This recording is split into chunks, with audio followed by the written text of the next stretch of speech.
اللہ نے یہ چاہا تھا کہ اس شخص کی موت کا وقت آئے گا تو وہ حرم میں آئے گا، حالت احرام میں آئے گا اور طواف کے بعد آئے گا۔ السلام علیکم ناظرین کرام، اللہ تبارک و تعالیٰ کے کاموں پر جب آدمی غور کرتا ہے تو وہ دنگ رہ جاتا ہے۔ یہ ایسی ہی ایک اچھوتی اور دلچسپ سٹوری حرم سے سامنے آئی ہے جس نے نہ صرف پوری دنیا کے مسلمانوں کو دنگ کر دیا ہے بلکہ ہمارے دوست عدیل آزاد صاحب جو اس وقت حرم میں اور مکہ میں موجود ہیں، ان کا کہنا ہے کہ اس وقت یہاں کے سوشل میڈیا پر یہ سٹوری بہت وائرل ہے۔ سٹوری کچھ اس طرح سے ہے کہ ایک جوڑا ہے، میاں بیوی کا جوڑا جو ملائیشیا میں رہتا تھا، ان کا نہ حج کا کوئی منصوبہ تھا، نہ پلان تھا، نہ انہوں نے اس کی کوئی منصوبہ بندی کر رکھی تھی، لیکن ہوا یہ کہ جب حج کا جو سسٹم وہاں ہے وہ کلوز ہونے میں، درخواستیں وصول کرنے کے سسٹم کے کلوز ہونے میں صرف 11 گھنٹے باقی تھے کہ ان دونوں میاں بیوی کے دل میں نہ جانے کیا سمائی، کوئی کشش ایسی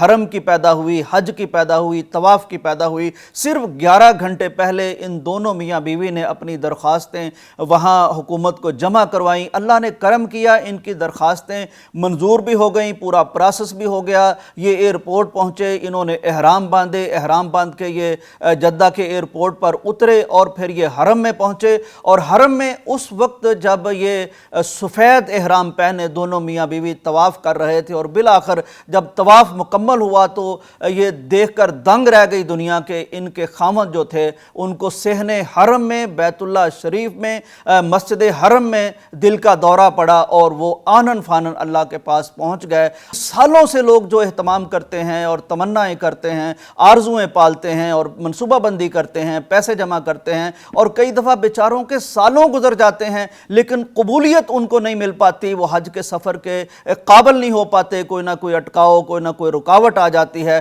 لیکن اللہ نے یہ چاہا تھا کہ اس شخص کی موت کا وقت آئے گا تو وہ حرم میں آئے گا، حالت احرام میں آئے گا اور طواف کے بعد آئے گا، تو اس کے لیے سارے پروسیس اللہ تعالیٰ نے اس طرح کمال طریقے سے آسان کر دیے۔ نبی کائنات کے اس صحابی کی یہاں مجھے یاد آ گئی، جب عرفات کا دن تھا، صحابی اونٹ پہ موجود تھے، اچانک اونٹ بدکا یا کوئی اور معاملہ بنا، بہرحال وہ اونٹ سے نیچے گرے، اور گرے تو وہ گردن کے بل گرے، ظاہر ہے وہ ہڈی ٹوٹ گئی اور وہ آنن فانن اللہ کے حضور حاضر ہو گئے۔ انہوں نے بھی کفن پہنا ہوا تھا، وہ بھی لبیک کہہ چکے تھے۔ نبی کائنات صلی اللہ علیہ وآلہ وسلم نے ارشاد فرمایا کہ میرے اس صحابی کو بیری ملے ہوئے پانی کے ساتھ غسل دو، یہ جو احرام کی چادریں اس نے پہن رکھی تھی